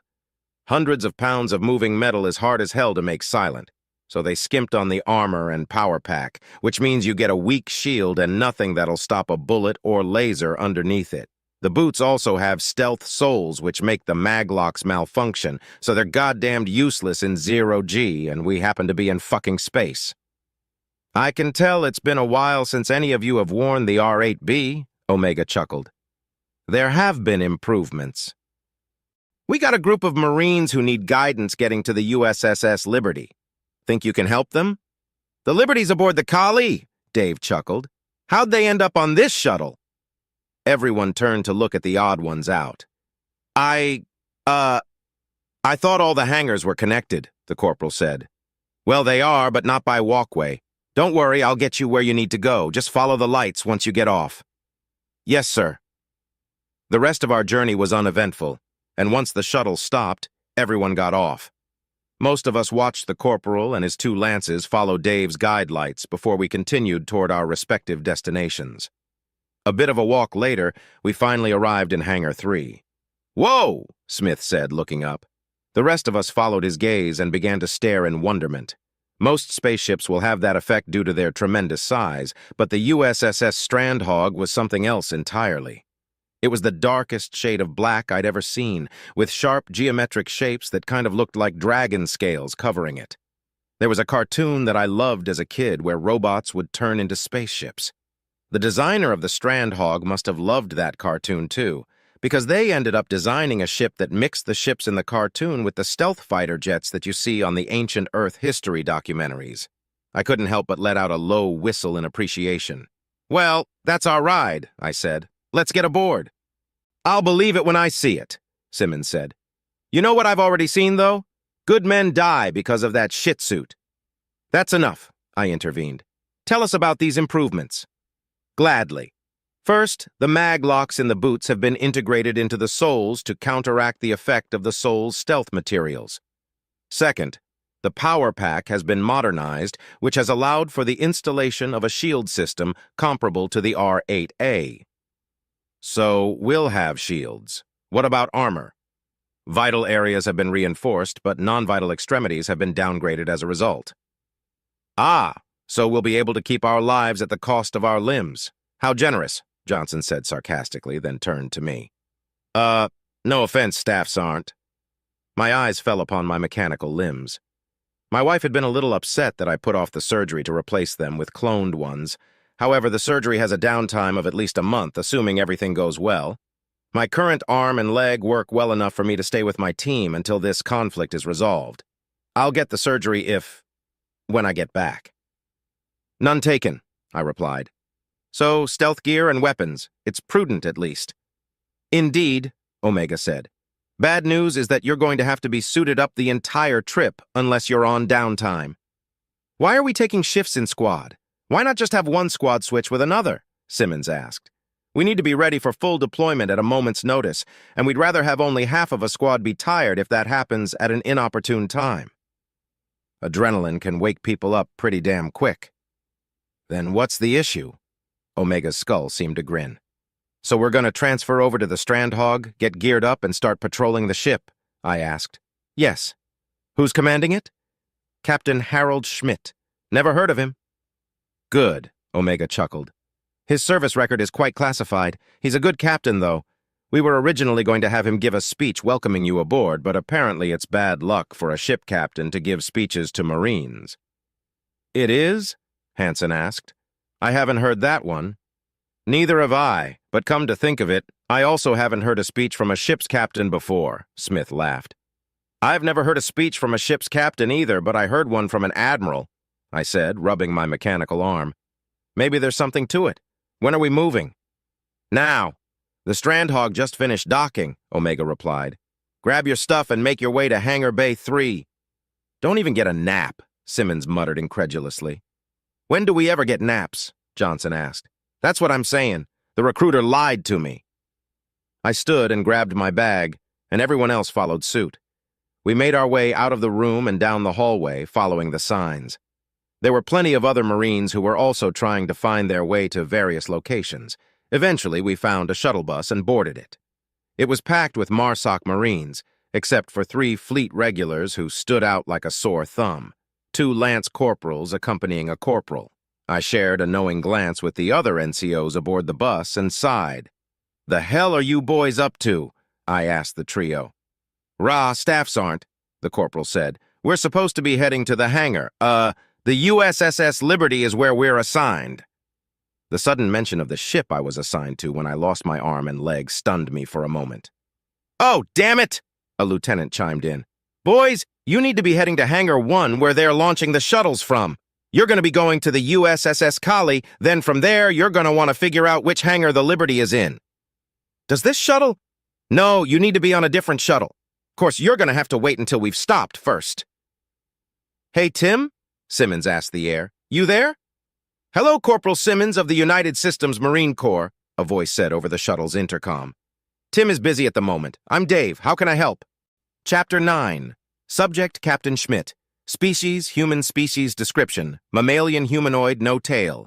6, 2 inches, 1.87 m, AVG height, 185 pounds, 84 kilograms, AVG weight, 170-year life expectancy. Ship, USS Strandhog location, classified. So, Captain, this is probably going to be a long one, Commander Henskin said casually. Think we're in for the suck? A few eyebrows rose on the other officers as I looked at the former Marine with the sort of deep apathy that can only be obtained by a severe lack of caffeination. Commander Henskin had taken advantage of a program that allows enlisted to become officers when they switch branches. Every now and then he forgets that officers are supposed to speak a certain way, which can be a problem since he's my second in command. Posture and poise, Henskin, I reminded him. But when are we not? Right, sorry, sir. And when you're right, he chuckled. Think it's going to be worse than other missions, sir? Lieutenant Commander Yorvi asked. The Alomare navigator absent-mindedly cleaned her carapace, betraying her nervousness. Actually, come to think of it, is an Alomare exoskeleton considered a carapace? I'll have to look that up later. Well, this mission's going to be taking us into uncharted territory, I said as casually as possible. Literally. The thing about uncharted territory is that it is full of possibilities. So, this could be the best mission we'll ever go on. Or the worst? Correct. I see. Don't worry about it, Yorvi, Henskin intervened. All we've got to do is try our best. Which is what we do by default, no, I asked with a chuckle before looking around the room. Where'd they put the coffee pot on this tug? In the mess, sir, Lieutenant Bond answered. I looked at the gaunt weapons expert with a betrayed expression. Why's it in the mess? That's where coffee goes, sir. Negative, Lieutenant. Coffee goes in my cup and my cup goes with me. Well, I'm afraid this vessel does not come equipped with waitstaff, sir. I beg to differ. Ensign Lickjo, a coffee, please. I grinned at the Urakari maintenance lead. Yes, sir. Any additives? He asked. 2 cubes of sugar and 1 cube of vanilla creamer. Thank you. Lickjo nodded, seemingly happy to be given the task, and hastily left the bridge. I'll admit that I had my doubts when I was told that there would be members of the Republic along for the ride, but the ones I've met seem amicable. Wasn't happy about the surprise meeting with the spider people, though. Damn glad I've got experience with the Alumari, or I'd have shit myself. This ship's weird, Henskin muttered. What do you mean? Bon asked. Everything about it is classified, right? Pretty much, I replied. Then why are the aliens from the Republic on board? No offense, guys. Some of the sensor techs were from various Republic species, and waved passively to indicate that no offense was taken. Well, aren't we allied with the Republic? Why wouldn't they be here? Bon asked. Well, we're also allied with some other aliens, right? They're not here, Henskin countered. I can't say that I know the exact reasons behind it, but I'm able to mentally make it make sense, I said. The Republic is the closest thing we have to a near peer in the whole galaxy thus far. As such, the U.S. needs to know if it can trust the Republic. A spy ship is a perfect way to determine whether that trust can exist. If the Republic has a ship like this in a few years, we know for certain they can't be trusted. Why is a spy ship perfect? Henskin asked with a confused expression. We don't want them to have this kind of tech, do we? A spy ship's design is pretty signature. If you change too much of what you're copying from, it's not going to work right, I replied, rubbing my temples. So if the Republic releases a new ship based on this design, it's going to be obvious where their inspiration came from. Plus, this ship doesn't have much in the way of weapons, armor, or shields. So even if they copy it bow to stern and deck to keel, they aren't going to see many improvements over their current versions of those technologies. If it helps dissuade your concerns, there was a loyalty test when we were chosen for this assignment, an Iceland sensor tech added. Shortly after we received our orders, we were approached by shady individuals offering tons of money to spy on you and steal technical schematics. Turns out, those guys were working for the government and were weeding out undesirables. The other Republic sensor technicians nodded in agreement. That sounds like something Omega would pull, I chuckled. I didn't have to, the AI said from my seat speaker. The Republic thought of it all on their own. Fun fact, less than 2% of their chosen candidates failed that test. The last time we did something like that, about 15% failed. So, we're less trustworthy than they are? Henskin asked. Not really. While the data may seem to suggest that, it isn't particularly comprehensive. For instance, I don't know how much each individual was offered, which species they were, or even how financially stable they were. All of these variables would likely impact an individual's likeliness to betray confidence. Yet these variables weren't accounted for with either test, Omega said, so all we can say for certain is that more members of the U.S. military were untrustworthy for that particular test. Yeah, very interesting, I said, stifling a yawn. Are we ready to go? Not yet, but soon. Keep an eye on your terminal. With an absent-minded nod, I leaned back in my chair. So are all of you ensigns? Henskin asked the Iceland sensor tech. No, I'm a lieutenant, he chuckled. That's higher than ensign, right? I'm not used to your ranking system yet. In the interest of easing confusion, the brass got together and assigned all of the Republic crew U.S. ranks. Instead of easing confusion, though, it just seemed to push it onto their side of the aisle. I watched passively as Henskin and the Iceland chatted about ranks for a while, but perked up when a familiar, warm, and absolutely lovely smell caught my nose. Here's your coffee, sir, Lickjo said, giving me the precious plastic goblet. Thanks, I said, and immediately sipped the elixir. A rush of warmth slid down my throat and my brain almost immediately woke up.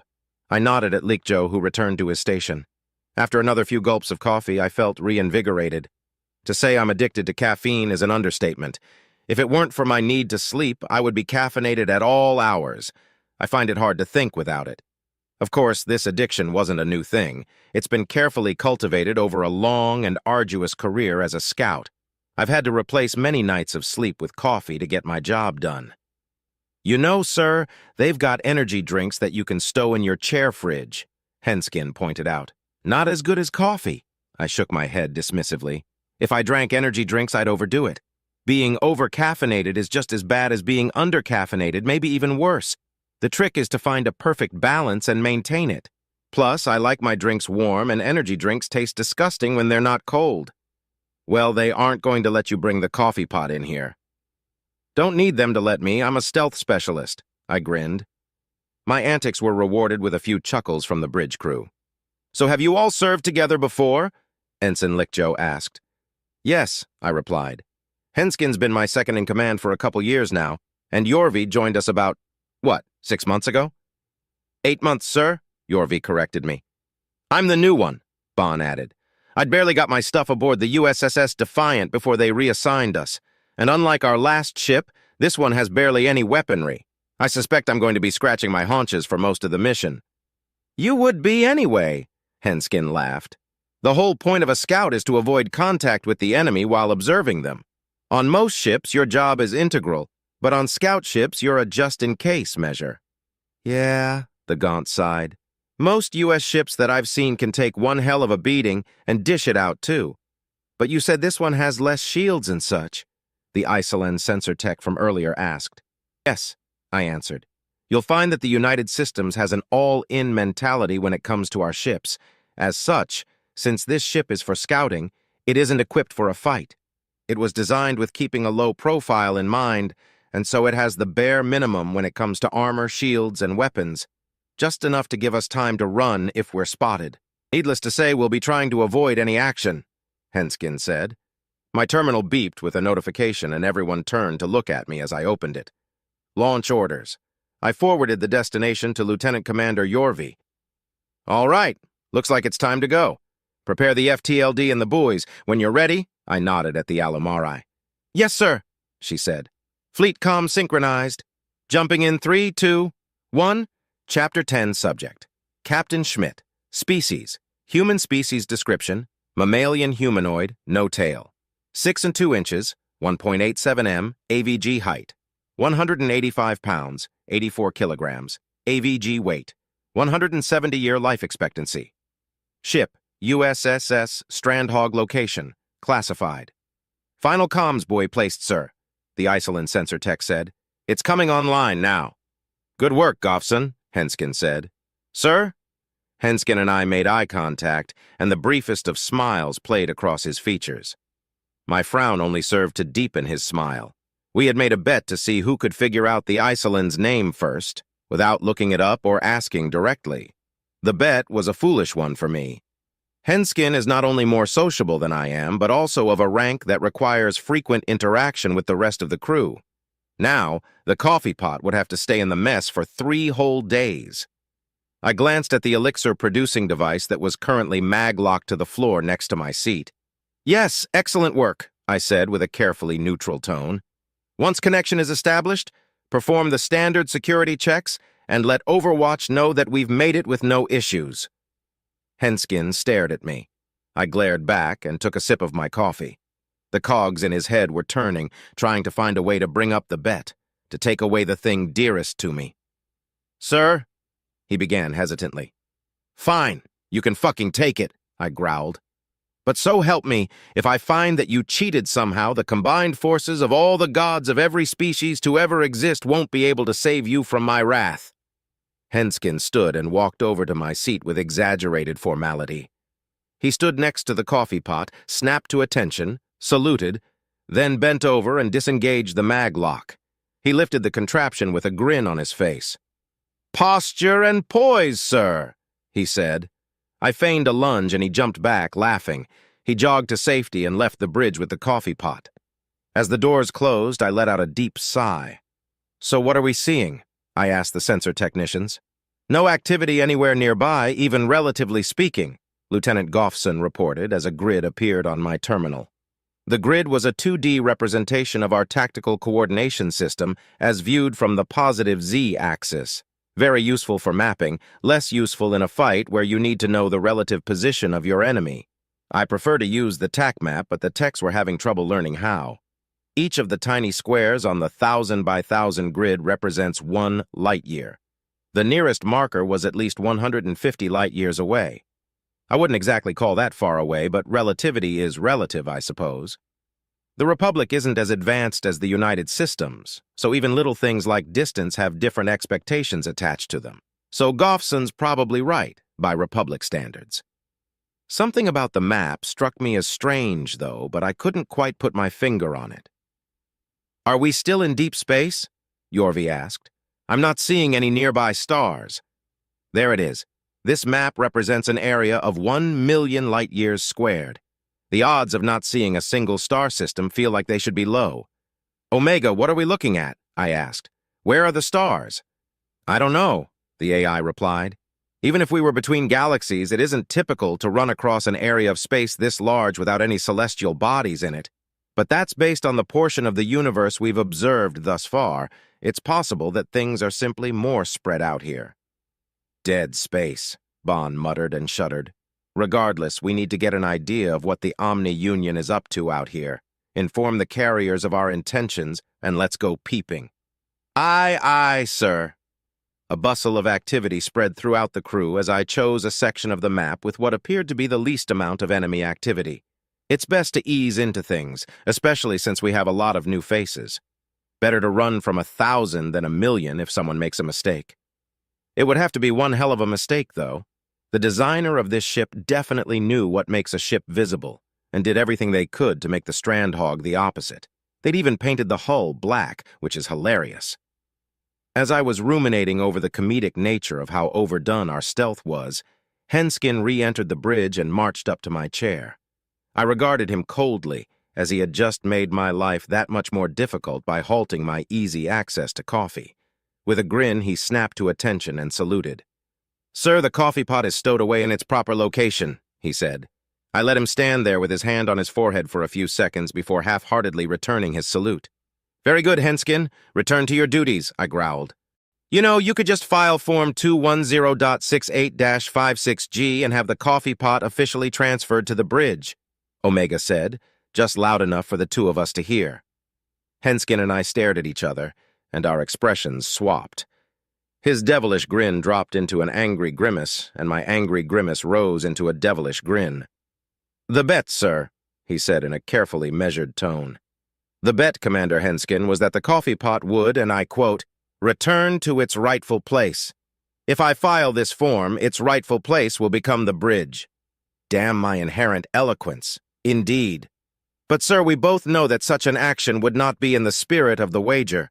You made a bet and lost, and as such should lose something."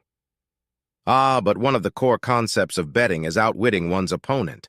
Whilst you have performed the feat that the wager required, your demand was made in such a way that it can be avoided. Should you not face some form of loss as a result of this oversight?"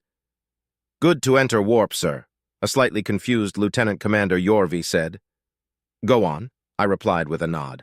"While that may be the case, sir, I'm afraid that in a bet between two officers, the first and foremost thing that must be observed is honor," Henskin explained as he returned to his seat, "especially since seeing you, the captain of our vessel and the paragon of our crew, swindle your way out of a bet may harm crew morale." "Where did you learn the word paragon?" I asked, narrowing my eyes. "Word-a-day calendar, sir," he replied with a grin. "My point still stands, though." "Fine. A compromise, then. A day and a half, then I file the form." Henskin thought about it for a moment, then shrugged nonchalantly. "Deal, sir," he said as we exited subspace. My eyes darted to our readouts.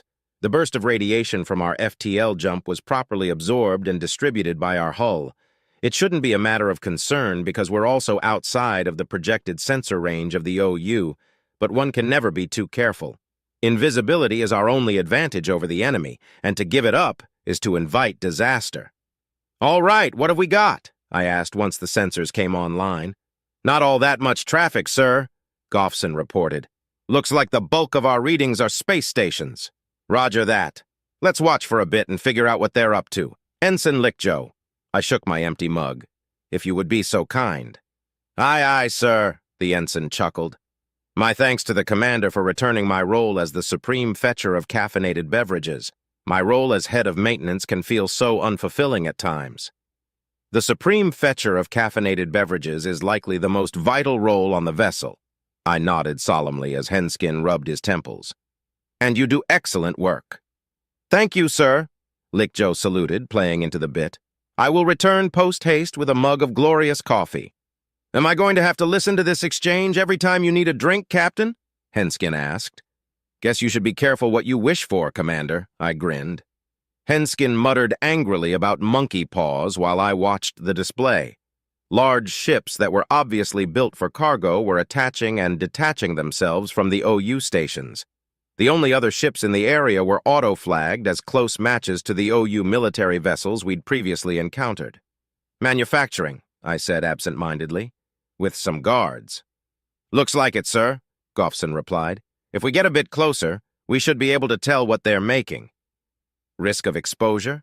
Low. Yorvi, bring us in, I ordered. Aye, aye, sir, she said. A moment later, we were much closer to the stations and their guards, well within range of their sensors and just inside the maximum estimated range of their weapons.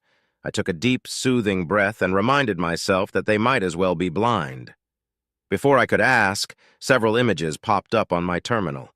Detailed outlines of weapons and robots. Some of the robots were quite large, but the humanoid ones were about the size of a Gen-Alt. The guns weren't particularly noteworthy, just directed energy weapons that were a couple of generations behind our own. These VI platforms are different than the ones that were encountered on Earth, Omega noted. The bipedal bots have more advanced power systems and armor. The mechs, for lack of a better term, are new as well. The mechs in question were roughly 4 meters tall and vaguely tank-like. 4 legs ending in balls supported a 2-meter-thick trunk, which was topped with an 8-armed torso. These arms were evenly spread around the torso, reminiscent of an octopus. Can we get a read on what they're made of? I asked. Yes, they're heavily armored, Omega answered. More competence went into this design than any other design we've seen from the Omni Union thus far. AP or AT? Henskin asked as the smell of coffee perked me up. Definitely going to need anti-tank measures against these, but armor-piercing rounds may cripple them with some well-aimed shots. Here's your coffee, sir, Lickjo said as he passed me the freshly filled mug. Thanks, Ensign. I gratefully accepted the coffee. All right, let's see if anything interesting happens. Remember to compile a report, Goffson. Aye, sir, the lieutenant replied. We waited and watched as the Omni Union ships went about their tasks, taking careful note of the ship's comings and goings. To pass the time, the crew engaged in idle conversation. I did my best to tune them out while I drank my coffee and watched the enemy, but caught the occasional fact here and there. Yorvi and her husband were looking at buying a domicile on Mars where they could raise some kids once her term was up. Goffson's husband was helping their daughter with her higher education exams, and he bragged about how well they were going. Henskin and his ex-wife were considering reconciliation because neither of them have been able to find a good match. Bond's collection of Gaunt Unification war memorabilia was close to completion, but the last few pieces of weaponry were very expensive. I didn't bother clarifying how the conversation turned in that direction. An hour later, nothing had changed. New ships came in with forged materials for the factories, old ships left with mechs and bots. The guards stood vigil and watched just as we were.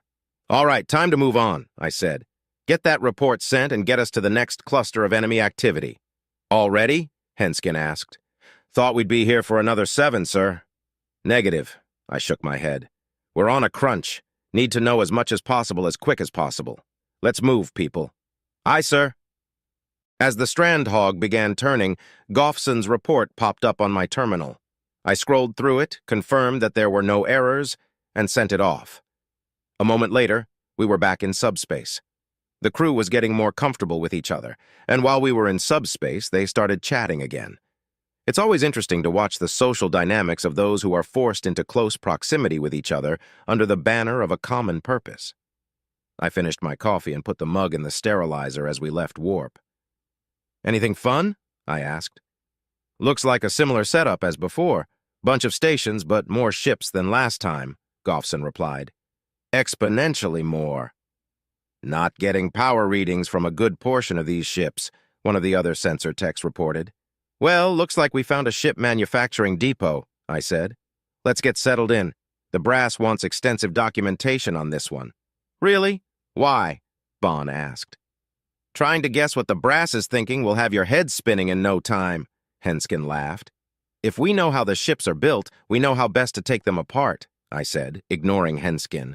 If their manufacturing process has a flaw and we're able to identify it, we're able to exploit it. The easier it is to destroy their ships, the more ammo and lives we save. Bond raised, squinted an eye, a gesture similar to a human raising an eyebrow, and glanced between Henskin and I. Commander, the captain's head doesn't appear to be spinning, he said. That's because he's one of the brass. Ah, I see. Thank you, Commander. I let out an exaggerated sigh and leaned back into my chair. One of the more common jokes made about me is that I'm secretly a member of the Admiralty. In truth, it's just not that hard to guess at the reasons certain orders are given. Once you understand the relationship between action and consequence, a flicker on my terminal caught my attention. I studied the map, trying to figure out what had happened.